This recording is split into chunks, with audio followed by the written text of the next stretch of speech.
శంకర భగవత్పాదులు షట్పది స్తోత్రాన్ని ప్రారంభం చేస్తూ అవినయమపనయ విష్ణో దమయ మనః రెండు విషయాల గురించి ప్రార్థన చేశారు. చేసి శమయ విషయం మృగతృష్ణాం అంటారు. శమము అనేటటువంటి మాట ఇంద్రియ సంబంధము. అక్కడ ఉండేటటువంటి ఆ పాద నిర్మాణాన్ని బట్టి కూడా అది ఇంద్రియ సంబంధము అని మనకి వ్యక్తమవుతోంది.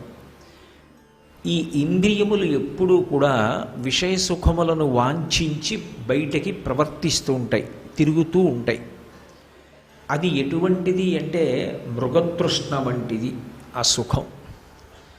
కాబట్టి శమయ విషయ మృగతృష్ణాం, ఇంద్రియములు అలా స్వేచ్ఛగా పరిగెత్తి ఎప్పుడూ విషయ సుఖములను అనుభవించాలనేటటువంటి దృష్టికోణం మారేటట్టుగా నన్ను అనుగ్రహించు అని అడుగుతున్నారు శంకరాచార్యుల వారు. మొట్టమొదట మనసుని నిగ్రహించడం గురించి మాట్లాడారు. మనసుని నిగ్రహించగలిగితే కలిగేటటువంటి ఫలితం దాంతి. ఇంద్రియములను నిగ్రహించగలిగితే వచ్చేటటువంటి ఫలితం శాంతి. అసలు ఆ శాంతి లేకుండా ఎన్ని ఉన్నా ఉపయోగం ఉండదు. అందుకే త్యాగరాజస్వామి శాంతము లేక సౌఖ్యము లేదు సారసాదళ నయన అంటారు. ఆ శాంతము లేకపోతే సుఖమన్న మాటే లేదు. శాంతమే సమస్తమునకు కారణము.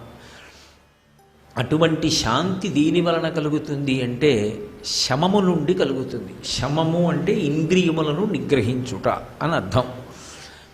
ఇంద్రియములు అంటే ప్రధానంగా చెప్పబడవలసినటువంటివి జ్ఞానేంద్రియములు. జ్ఞానేంద్రియములు కళ్ళు, ముక్కు, చెవి, నాలుక, చర్మము. ఈ 5 బయట ఉండేటటువంటి విషయాలకి సంబంధించినటువంటి వాటికి సంబంధించిన జ్ఞానాన్ని గ్రహిస్తాయి కనుక అవి జ్ఞానేంద్రియములు అని చెప్పబడతాయి. ఈ జ్ఞానేంద్రియములకు ఉండేటటువంటి లక్షణం ఏమిటంటే ఇవి ఎప్పుడూ కూడా విషయ సుఖముల వెంట తిరుగుతూ ఉంటాయి. అంటే అది యుక్తమా అయుక్తమా, ధర్మమా అధర్మమా, శాస్త్ర విహితమా శాస్త్రము చేత దూష్యమా, దానితో సంబంధం ఏమి ఉండదు. అప్పటికి అది సంతోషాన్ని కల్పిస్తే చాలు, దాన్ని పట్టుకుని పరిగెడుతుంది ఇంద్రియం. ఏదో కంటితో చూసి సంతోషం పొందడం ఒకటే దానికి ధర్మం. అంతేకాని ఇది చూడచ్చా ఇది చూడకూడదా దానికి ఏమి నిర్ణయం ఉండదు. అది మనస్సు సంకల్పంతో పైన బుద్ధి నిర్ణయం చేస్తాయి. ఇప్పుడు మనస్సుని నిగ్రహించడం సాధ్యం కాకపోతే ఇంద్రియములను అరికట్టడం ప్రయత్నం చేయాలి. అలా చేయకపోతే ఆ ఇంద్రియములు మనిషిని పాడు చేసేస్తాయి. ఎందుకు చేతనంటే వ్యాస భగవానుడు దేవీ భాగవతం చేస్తూ ఒక మాట అంటాడు, ఇంద్రియాణి బలిష్టాని ననియుక్తాని మానద అపక్వస్య ప్రకుర్వంతి వికారాం స్థాననీకషః అంటాడు. ఇంద్రియములు బహుబలిష్టములు. అంత బలవత్తరమైనటువంటిది లోకంలో ఇంకొకటి లేదు. అంత బలవత్తరమైనటువంటి ఇంద్రియములు కానీ వశపడ్డాయా వాడంత బలవంతుడు లేడు. ఆ ఇంద్రియములు ఎదురు తిరిగాయా అంతకన్నా గొప్ప శత్రువు ఉన్నవాడు లేడు.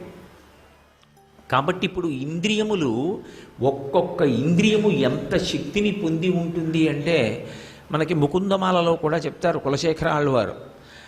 ఒక్కొక్క ఇంద్రియం చేత ఒక్కొక్క జాతి నశించిపోతూ ఉంటుంది. ఉదాహరణకి కన్ను చూస్తుంది. చూసేటటువంటి లక్షణానికి ఆకర్షింపబడడం, దాన్ని విజ్ఞతతో విచారణ చెయ్యడం అనేటటువంటి లక్షణం లేకపోతే దీపపు పురుగుల యొక్క జాతి అంతా నశించిపోతోంది. బాగా ప్రకాశవంతంగా వెలుగుతున్నటువంటి దీపాన్ని చూసి దీపపు పురుగు ఇది తినేటటువంటి వస్తువు అనుకుంటుంది. అనుకుని వెళ్ళి దాని మీద వాలుతుంది. వెంటనే రెక్కలు 2 కాలి ఊడి కింద పడిపోతుంది. బల్లి వచ్చి తినేస్తుంది. అక్కడే పెద్ద కుప్ప పడిపోతాయి. అలా రెక్కలు ఊడిపోయినటువంటి పురుగులు ఎన్నో కింద పడిపోతాయి. మళ్ళీ ఇంకొక దీపపు పురుగు వస్తున్నప్పుడు అయ్యో ఇన్ని దీపపు పురుగులు కింద పడిపోయాయి, ఇది తినే వస్తువు కాదు అని ఒక్కనాటికి ఆలోచించదు. దేనికదే ఇది తినవలసిన వస్తువు అనుకునే వెళ్ళి వాలుతుంటుంది, కాలిపోతూ ఉంటుంది, పడిపోతూ ఉంటుంది. దేనివల్ల అంటే కంటి చేత ఆకర్షణ పొందేటటువంటి బలహీనత ఉన్నటువంటి దీపపు పురుగుల జాతి కేవలముగా ఆ బలహీనత చేత నశించిపోతుంది. అందుచేత కన్ను అంత బలవత్తరమైనటువంటి ఇంద్రియం.